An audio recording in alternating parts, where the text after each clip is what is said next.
শুভ সময়, শুভেচ্ছা, শুভ দুপুর। সুপ্রিয় দর্শক, শরতের অনেক অনেক শুভেচ্ছা, সেই সঙ্গে সাদর আমন্ত্রণ জানাচ্ছি আমাদের আজকে তারকাগোত্রের আয়োজনে। এবং আশা করছি যে যেখানে বসে এই মুহূর্তে আমাকে দেখছেন তারা সকলেই ভালো আছেন, সুস্থ আছেন, সুন্দর রয়েছেন। এবং আজকের আড্ডাটাও ভীষণ সুন্দর হতে চলেছে, কারণ আজকে যে মানুষটি আমাদের গেস্ট অফ অনার, তিনি জনপ্রিয়তা আসলে তার নামের সঙ্গে সিনোনিমাস যদি বলি একদমই ভুল হবে না, সমর্থক শব্দ তার নামের। তিনি মঞ্চ থেকে শুরু করেছিলেন, সফল তো হয়েইছেনই, এবং টেলিভিশন নাটক বলি, একজন নির্মাতা হিসেবে চলচ্চিত্র বলি, সবখানেই তিনি তার কি বলবো, তিনি সমাদৃত হয়েছেন, ভালোবাসা করিয়েছেন আমাদের কাছ থেকে নিঃসন্দেহে। এবং জনপ্রিয়তা শীর্ষে তিনি সবসময় থাকেনি। তিনি আমাদের দেশের খুবই গুণী একজন শিল্পী, অভিনয় শিল্পী তৌকির আহমেদ আমাদের সঙ্গে আজকে রয়েছেন।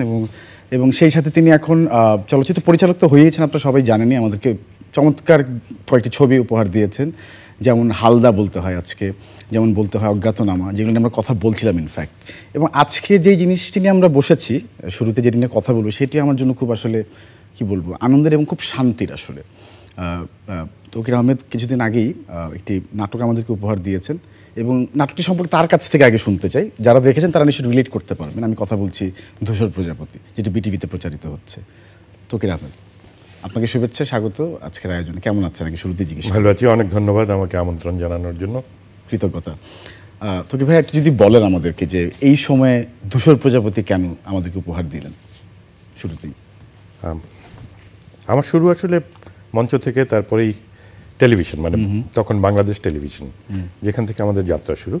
আমার বয়স তখন খুব কম ছিল, আমি 22 বছর বয়সে ফিরিয়ে দেওয়া অরণ্য করি। এবং সেই সময় আমরা বিটিভিকে ইনস্টিটিউশন হিসেবে পেয়েছি, সেখানে কাজ করতে করতে আমরা শিখেছি, পরবর্তীতে পরিচালক হয়েও সেখানে আমাদের কাজ গেছে। কিন্তু দীর্ঘ 2 যুগ বলতে গেলে যে আমি বিটিভির জন্য ডিরেকশন করিনি। ওকে। কিন্তু আমি ফিল্ম বানালেও আমি এখনো মঞ্চে ফিরে যাই বা এখনো টেলিভিশনে ফিরে আসি, কারণ আমি প্রত্যেকটি মাধ্যমকে আলাদাভাবে বোঝার চেষ্টা করেছি, এবং সেই আলাদা জিনিসটাই আমি করি মাধ্যম অনুযায়ী।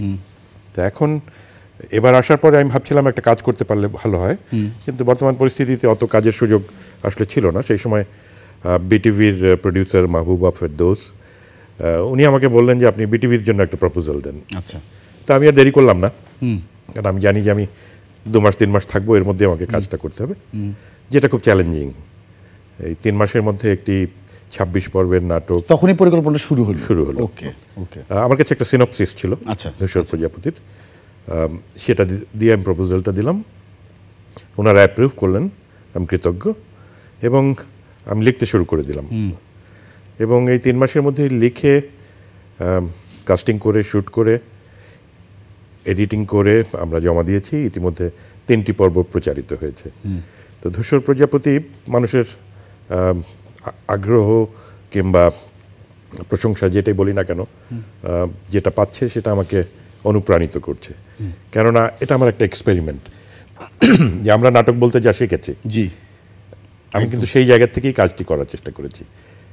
এমন না যে সাম্প্রতিক সময় কোনটা করলে বেশি ভালো হবে, কোনটা করলে দর্শকের আগ্রহ বেশি থাকবে, সেরকম চিন্তা আমি করিনি। আমি মনে করেছি যে না, নাটক বলতে আমরা যা বুঝি, আমি যেটুকু বুঝি, সেটার সর্বোচ্চ ধাপটা আমি অর্জন করার চেষ্টা করেছি। এবং ইন্টারেস্টিং হচ্ছে যে দর্শক সেটা পছন্দ করছে। আমি টেলিভিশনের একটি ধারাবাহিক নিয়ে ফেসবুকে অনেক পোস্ট আসবে, এটা আমি নিজেও আশা করি না, কিন্তু আসছে।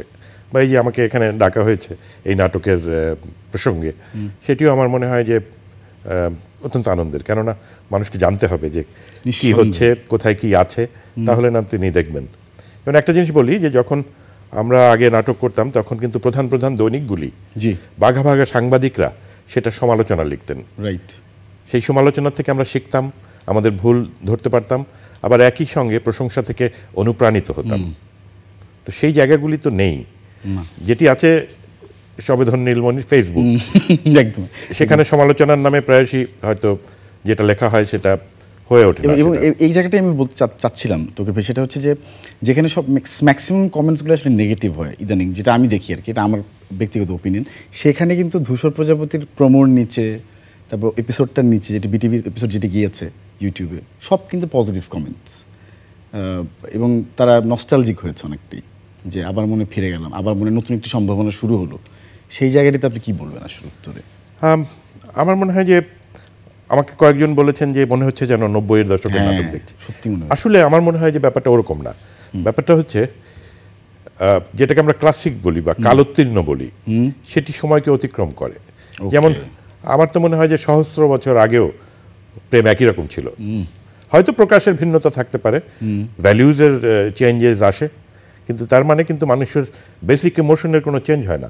হাসি, কান্না, বেদনা, হেট্রেট, হিংসা, যেটাই বলি না কেন, এগুলি কিন্তু খুব আদিম যুগ থেকেই চলে আসছে।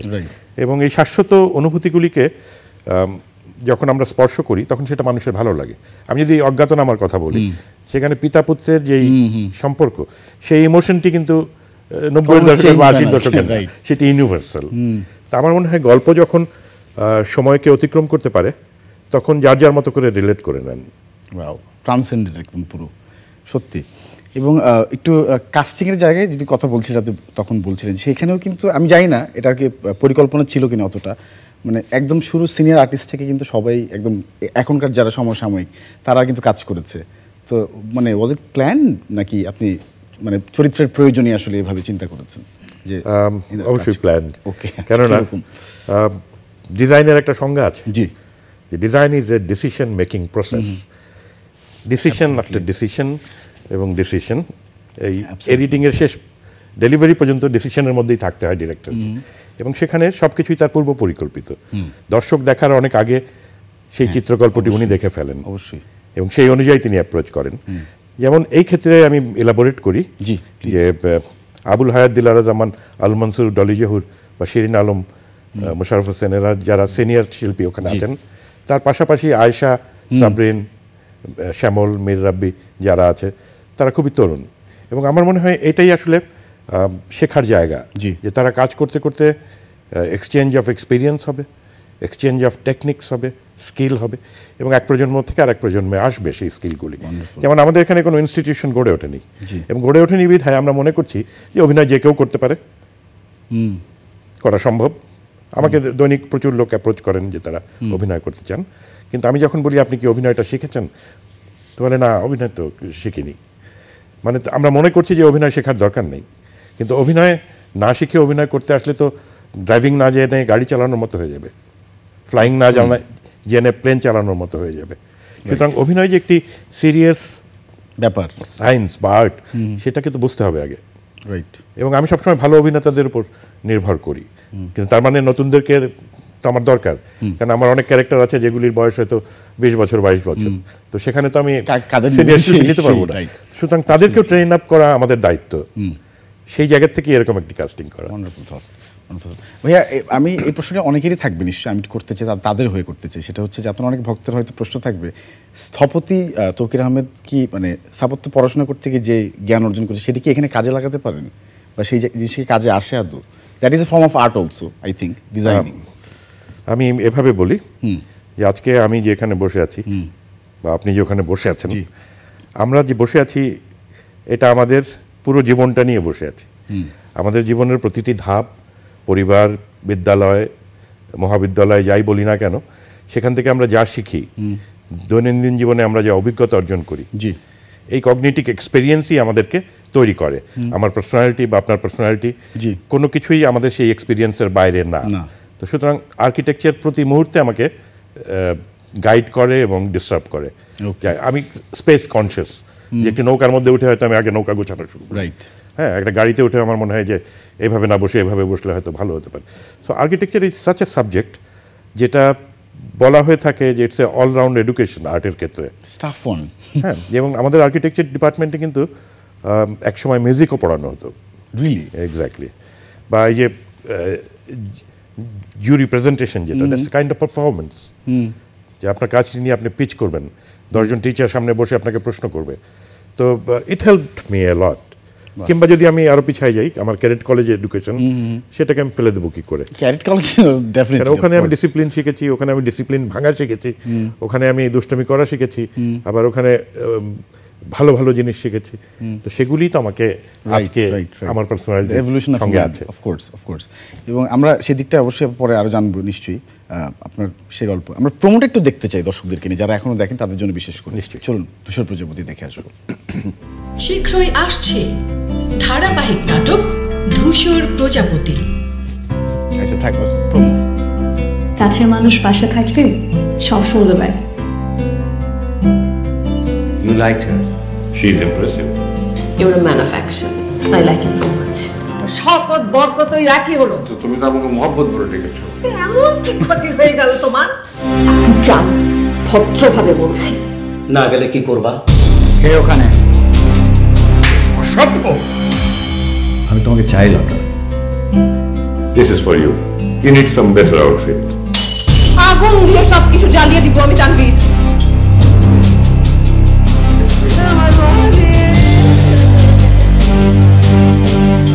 তোমরা দুইজন 3 দিনের মধ্যে বাড়ি ছেড়ে চলে যাও। তার বাতাসে ভেসে আসে জুঁই ফুলের ঘ্রাণ, সেই ঘ্রাণ অনুসরণ করে হেঁটে চড়ে রাজু। আপনার মনটাকে শক্ত করে। রচনা তৌকির আহমেদ, প্রযোজনা মাহবুবা ফেরদৌস। ভালোবাসা হচ্ছে বুকের মধ্যে লুকানো ছোট্ট একটা পাখি। দেখতে চোখ রাখুন বিটিভির পর্দায়। আমার মনে হয় আপনারা প্রিয় দর্শক অলরেডি সেই স্পেশাল টাচটি পেয়েছেন, যেটা আমি পেয়েছি আসলে প্রথম এপিসোডেই ধূসর প্রজাপতির। এবং নির্মাতা এখানে আছেন, এবং এই গল্পটি লেখার ক্ষেত্রে আপনি বলছেন 3 মাসের মধ্যে আপনাকে করতে হয়েছে কাজটি। Does it depend on the time that when you create or you use it as a tool? আসলে ওই একটু আগে যেটা বলছিলাম যে আমাদের সারা জীবনের অভিজ্ঞতাটাই আমাদেরকে গাইড করে, এবং সময়ের সঙ্গে অভিজ্ঞতা বাড়ে, উইজডম আসতেও পারে, নাও আসতে পারে। আই এম নট শিওর যে আমার এসছে, আমি সেটা বলবো না, কিন্তু আমি এটা বলবো যে আমি চেষ্টা করেছি যে এই গল্পটির মধ্যে দিয়ে সমাজকে ধরার, সম্পর্কের গল্প, কিন্তু সেই সম্পর্কগুলি, সেই ব্যক্তি বিশেষের আচরণগুলি নিয়ন্ত্রিত হচ্ছে তার অর্থনৈতিক সামাজিক অবস্থান থেকে। Man behaves from his status, that's financial, social, religious, যেটাই হোক না কেন।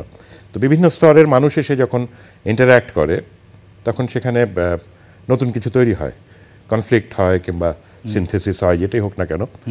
এই মানুষগুলির গল্পই ধূসর প্রজাপতি, এবং তারা কেউ সাদা না বা কেউ কালো না, তারা সবাই ধূসর।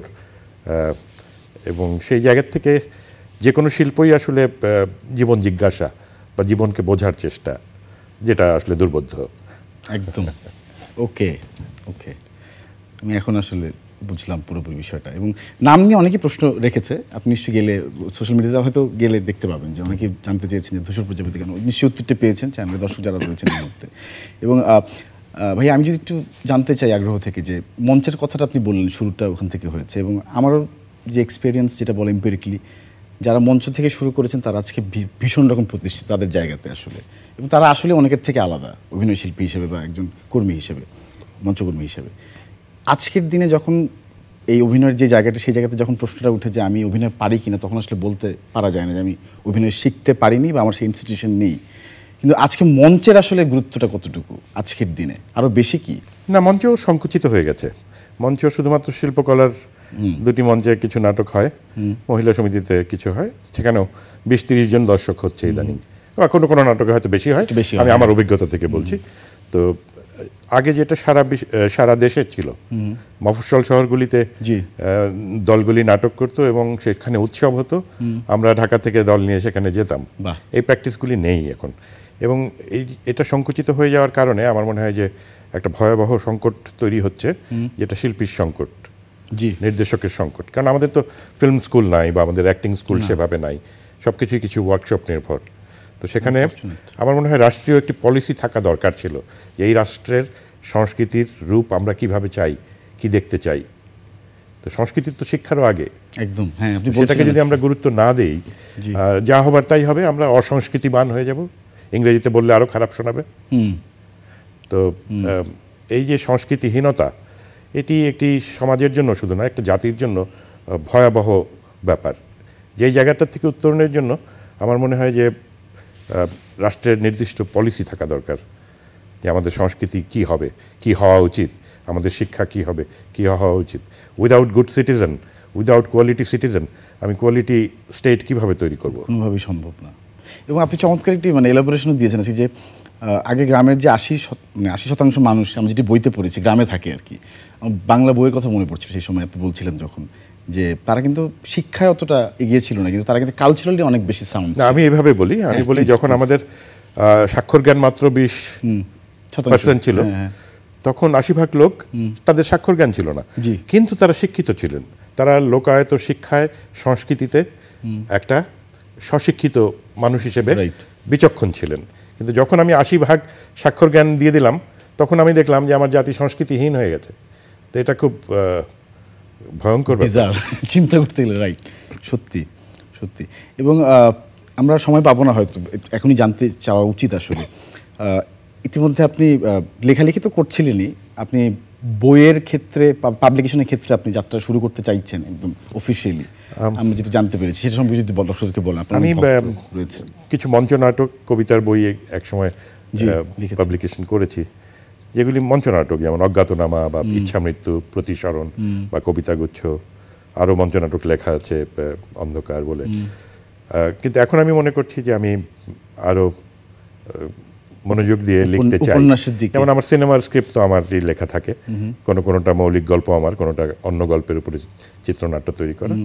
আমি এবার ঠিক করেছি যে আমি বাচ্চাদের জন্য কিছু গল্প তৈরি করেছি, যেটা পাবলিকেশন করব।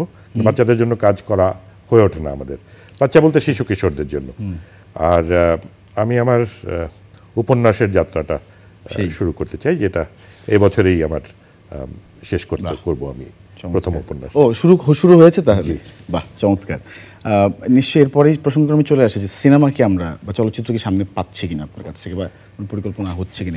অবশ্যই অবশ্যই, কেননা আমি সিনেমাটাকে ভালোবাসি এবং বিভিন্ন মাধ্যমে কাজ করলেও আমি ঘুরে ঘুরে কিন্তু একটার থেকে আরেকটা যাই। যেমন গত 2 বছর কিন্তু আমি মঞ্চনাটক নিয়েছিলাম, তীর্থযাত্রী। আচ্ছা। তার আগে হয়তো স্ফুলিঙ্গ বা রূপালী জ্যোৎস্নায় চ্যানেল আয়ের জন্য, তার আগে হালদা, ফাগুন হাওয়া, এগুলি। তো এখন আমি আবার হয়তো একটা মানে ভালো কনটেক্সট পেলেই, কনটেক্সট বলতে পরিবেশের কথা বলছি, যে ফিল্মের স্ক্রিপ্ট করা আছে, শুরু হয়ে গেছে অলরেডি, আসলে আমি করে রাখি আর কি। আচ্ছা, আসলে কাজের মধ্যে থাকলেই তো ভালো। না, কাজের মধ্যে থাকলে আমরা সেই কাজগুলো উপহার পাবো আসলে। এবং কত পর্ব করা হয়েছে ধূসর প্রজাপতি? দর্শক যদি জিজ্ঞেস। 26 পর্ব। আচ্ছা, 26 পর্বই এটা শেষ হবে। এটা শেষ করে দেবেন। এরপরে কি এরকম কাজ চলতে থাকবে আরো, নাকি এরকম কি জানতে চাওয়া যায়? আসলে আমার মনে হয় কি, একটা সময় আমাদেরকে বিভিন্ন চ্যানেল বলতো যে আমাদেরকে একটা কাজ দেন, এখন সেটা বন্ধ হয়ে গেছে। আবার আমরা যে কাউকে বলবো যে আমাকে একটা কাজ দেন, সেটাও আসলে সম্ভব না, আমার জন্য ভালো লাগে না। সুতরাং আমি এই জন্যই আমি আমার ইন্ডিভিজুয়ালিস্টিক কাজের পরিমাণ বাড়াতে চাচ্ছি, যেটি আমি একা একা করতে পারি। এই উপন্যাস আমি একাই লিখতে পারবো, সেটার জন্য আমার 200 জনের টিম দরকার নেই। কিন্তু একটা মুভি বানাতে গেলে আমার 200 না হলেও 100 জনের একটা টিম দরকার হয়। রাইট। 2 কোটি না হলেও 1 কোটি টাকা দরকার হয়। তো সেই জায়গাগুলি সমাজ এবং রাষ্ট্রের দায়িত্ব থাকে, যেটা আমি এখন আর আশা করি না। আমি বিভিন্ন সময় অনুদান চেয়েছিলাম, দুর্বোধ্য কারণে আমি পাইনি। থেমেও থাকেননি আপনি সেটার জন্য। ইনফ্যাক্ট তোকে ভাই যদি এখন জিজ্ঞেস করি যে আজকে একটা ভালো চলচ্চিত্র নির্মাণ করতে গেলে সবচেয়ে বড় বাধাটা কি আসলে তৌকির আহমেদের জন্য? ফান্ড। কারণ আমি যে ধরনের ছবি বানাই, সেগুলি তো কমার্শিয়াল অবজেক্টিভ থেকে বানাই না, বরং আমরা মনে করি একটি ভাবনার এক্সপেরিমেন্ট বা একটা কোনো কিছুকে ডকুমেন্টেশন। সিনেমা ছিল না আসলে, এটি তো চলচ্চিত্রের কারণ, মানে রিজন ছিল। প্রথম দিকে সিনেমা তো একটা ভিন্ন অবজেক্টিভ থেকে তৈরি হচ্ছিল, কিন্তু তারপরে সেটা ক্রমাগতভাবে কমার্স সেখানে ঢুকেছে। মানুষ খুব বুদ্ধিমান প্রাণী, তো তারা যখনই বোঝে যে এখান থেকে উপার্জনের সুযোগ আছে, তারা তখন সেটিকে ভর করে, এবং সেটি যে সর্বোত্তম পন্থা এটি তারা প্রমাণ করে ফেলবে। কারণ তাদের হাতে অর্থ থাকলে তখন তারা সেটাকে প্রোপাগান্ডাটা করতে পারে, পাবলিসিটিটা করতে পারে। সুতরাং দর্শকও একসময় মনে করে যে সে যা দেখছে এটাই সর্বোৎকৃষ্ট, যে হলিউড যা দেখাচ্ছে সেটাই সর্বশ্রেষ্ঠ। কিন্তু ব্যাপারটা এরকম নাও হতে পারে। পৃথিবীর অনেক প্রান্তে অনেক ছোট ছোট জায়গায় ছোট ছোট ছবি ভিন্ন ভাবনা নিয়ে আছে, যেগুলি হয়তো মূল চলচ্চিত্রের বাইরে আছে এখন। ট্রু। আসলে আমরা কি দেখছি বুঝতেই পারছি না হয়তো, আমার কাছে মনে হয় আসলে। কারণ আমাদের তো অ্যাবান্ডান্স অনেক বেশি তৌকির ভাই, আমাদের অপশনস অনেক বেশি না এখন, আগের তুলনায় অনেক বেশি। হ্যাঁ তা তো বটেই। এখন তো আপনি কি সেই অস্থিরতায় ভোগেন মাঝে মাঝে? না, সময়ের যে ক্যারেক্টার সেটা সবাইকেই কিছু না কিছু প্রতিক্রিয়া নিয়ে যাবে, কিন্তু আমার মনে হচ্ছে সেখান থেকে বেরিয়ে সেই শান্ত থাকার বিষয়টাই তো মানুষের কাজ। একদম। যে আমি যদি মেডিটেশন বলি বা আমি যদি ধ্যানের কথা বলি, তাহলে তাকে তার নিজস্ব জগৎটা, নিজের মস্তিষ্কটাকে নিয়ন্ত্রণে রাখতে হবে। আমি আমার দায়িত্ব অন্যের উপর দিয়ে দিলে he may not handle you properly. যদি জিজ্ঞেস করি যে what is your form of meditation এখন কাজের ক্ষেত্রে যদি বলি, এই সময়টায় যে আপনি কীভাবে নিজেকে শান্ত করেন আসলে যখন দেখেন এত কিছু কাজ চলছে? আমার মনে হয় যে ওয়ার্কআউট একটা ভালো হবে, যদি আমি খুব যোগা কিংবা মেডিটেশন, প্রাণায়াম ক্যান হেল্প। এবং একই সঙ্গে যদি সেই নিজের সঙ্গে নিজের কাটানোর সময়টাকে যদি আমরা কাজে লাগাই, কারণ একটা জিনিস আমাদেরকে বুঝতে হবে যে ইনফরমেশন ইজ নট নলেজ। আমরা বলতাম যে ইনফরমেশন এজ, যে আমি গুগলে কিছু ইনফরমেশন কালেক্ট করে সেটা উগরে দিলেই আমি জ্ঞানী হলাম না, কিন্তু বোধহয় সেই ইনফরমেশনকে যদি আমি সিনথেসিস করতে পারি, প্রয়োগ করতে পারি এবং আমার কর্মকাণ্ডে সেটার রিফ্লেকশন করতে পারি, সেটা উইজডম হয়ে থেকে যাবে, সেটাই আসল জ্ঞান হবে। ওয়াও, সত্যি ইনফরমেশন ইজ নট এভরিথিং, মানে নট লাইক নলেজ ট্রুলি। আমরা তো সবই গিলছি ইদানিং আসলে সব কিছু, আমরা বুঝতে পারছি না কোনটা আসলে গেলা উচিত কোনটা নয়, কোনটা আসলে ইতিবাচক কোনটা নেতিবাচক, এটা বোঝার উপায়ও তো নেই আসলে। সেখানে কি আপনি ফিল্টার করতে পারেন তো ভাই আপনার ইন্টেলেক্ট দিয়ে যে আজকে? না না, আমি অত না, তারপরেও নিশ্চয়ই আপনার ভাবনা নিশ্চয়ই। তবে প্রত্যেকের তো তার নিজস্ব জীবনযাত্রা আছে, জীবন ভাবনা আছে, চাওয়া পাওয়া আছে। তো সুতরাং মানুষের যে এই দ্বৈততা বা বৈচিত্র্য তার মস্তিষ্কের, তার মনের, এটাকেও আমি অস্বীকার করি না। আমি মনে করি যে মানুষ এরকমই একটা জটিল ডাইভার্সিফাইড প্রাণী। রাইট রাইট, একদম সত্যি।